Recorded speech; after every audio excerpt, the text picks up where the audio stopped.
Game started. Oh, we got a game here. Let's see. E4. What should I play? I played a French recently. Well, let's go back to the Sicilian. One of my old favorites. Okay, normal moves in the Sicilian so far. Open Sicilian. And right here we have to decide if he plays, yeah. I can choose between, actually I've been meaning to play other lines, Server but at this point, let's see, I'm limited to, let's try the dragon. The dragon, the Najdorf, the classical, or the Scheveningen, I think is an option there too. Okay, he played this early bishop move. Pins the knight, or it would be a pin if I were to move the e-pawn, so it kind of discourages me from moving the e-pawn, but well, I can continue castle. And I don't have to move the e-pawn, actually. It's useful to have it there supporting the d-pawn in many cases. So let's develop the knight.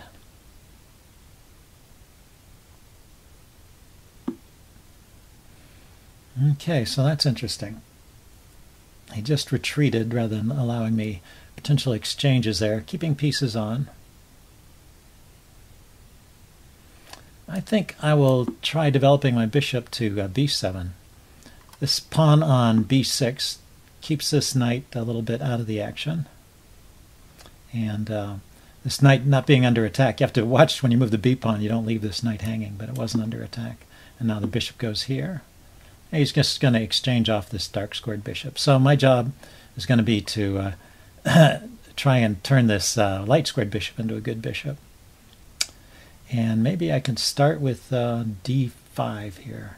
d5, pawn takes, knight takes, knight takes. It's not working.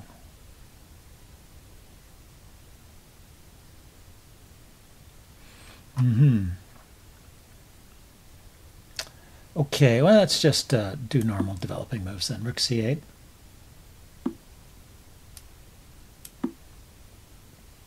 And, oh, I should have checked if there was a tactic there. There's sometimes tactics involving taking here, distracting the queen. I don't think it would have worked in this case. So now I can play knight to e5, and if he kicks it with f4, the knight can go to c4, which is often a useful maneuver. It kind of wins this light squared bishop in many cases because the knight on c4 is a bit difficult to tolerate. Also with the knight here, maybe I can play, if he doesn't play f4, maybe I can play d5. Pawn takes, knight takes, bishop takes, or queen takes. And I've opened up the center. That exposes my king a little bit, but well, there's an attack here. There is an attack on that diagonal. Yeah, I think well, all else being equal, I think d5 would be a good move here. So he supports it with f3. So now d5, pawn takes, knight takes. Knight takes, queen takes. It just doesn't lead to much.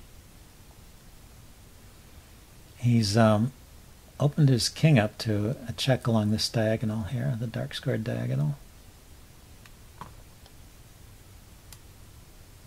If I play a6, it keeps his knight out of the b5 square, and now I can move my queen to c7.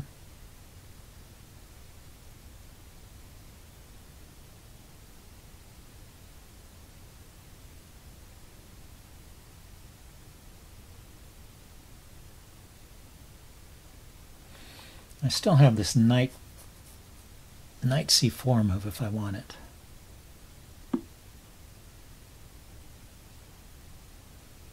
Okay, is the queen doing something there? Dangerous. It's dangerous. Maybe he's preparing knight to knight to d5. Knight takes, pawn takes, bishop takes. Looks like knight to d5 is not happening just yet.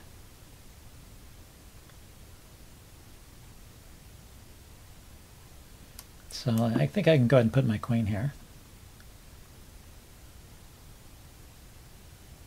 Queen's in the way of the f-pawn in a way, so now he can't play f4. Okay, so he just moves this knight. He's repositioning it. It needs to get back in the game. It's controlling the c4 square. Not a bad idea. So how about d4 right here? d5. Pawn takes, knight takes, knight takes, bishop takes. Looks good, and maybe I'll get some pressure on his c-pawn. Oh, I know, there is a problem with it. The problem is I'm hanging the a-pawn. Oh well, I have committed to that now.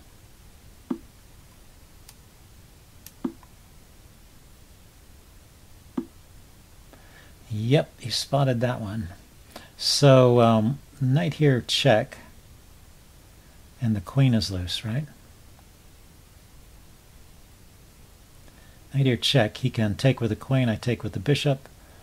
He takes with the rook. I take with the bishop. Takes my queen, I take back. And he takes. So that is two pieces for a rook and a pawn. So that goes knight takes, rook takes, which defends his queen. Bishop takes, queen takes, rook takes, or maybe queen move with a check. So it's knight takes, rook takes, bishop takes, queen here check, no, queen here check. Pawn here kicking the queen. That's not working. So probably has to trade. Queen takes, rook takes. And I've given up a queen and two pieces, and he's given up a queen and a rook.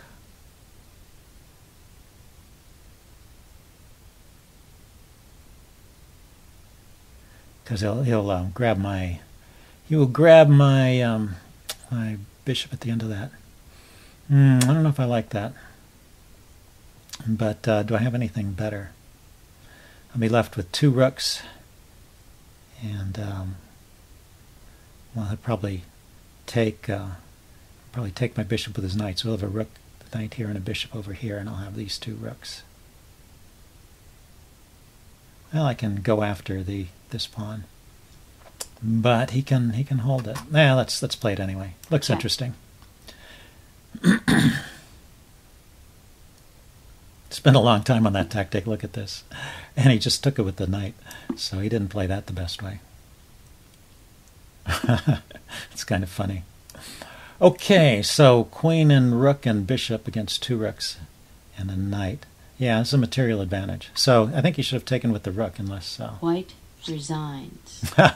Okay, well, that was interesting for the tactical exercise, I guess. I will upload this and do a postmortem. See you guys later. Bye.